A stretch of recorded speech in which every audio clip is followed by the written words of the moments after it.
Hi, my name is Jessica, and today's video will explore what memory can do using the mind map displayed here. Now, we are only going through short-term memory, long-term memory, and sensory memory today.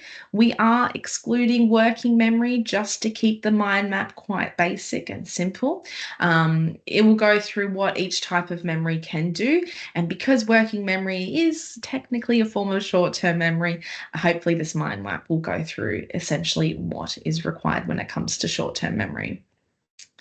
Now, we'll first begin with the bottom, which is sensory. Yeah. Now, sensory memory is a form of short term memory that is processed by the five senses.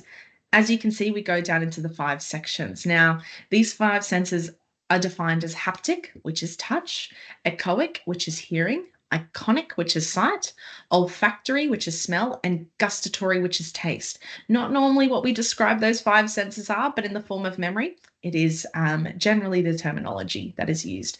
Now, this form of memory is extremely brief. It lasts milliseconds. And if it is essential to the individual's needs, it will eventually be formed into a form of short-term memory. Now, jumping over to short-term memory. Short-term memory is described as a storage space that is temporary. It temporarily holds information that is learned. Yeah. The main functions for this type of memory include attention or recognition. Again, recognizing people's faces. Those kinds of basics are what short-term memory covers. Yeah.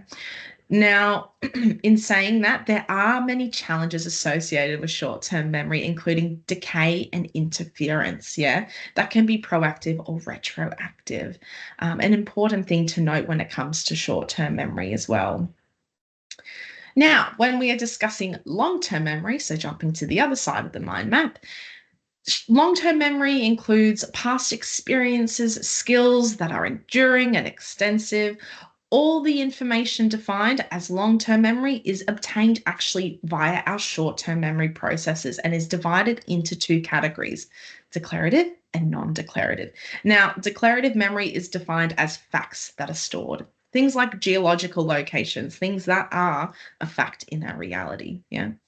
This information is consciously added. It can be recalled when required, whereas non-declarative memory is information including habits and skills that the individual is actually not consciously aware of.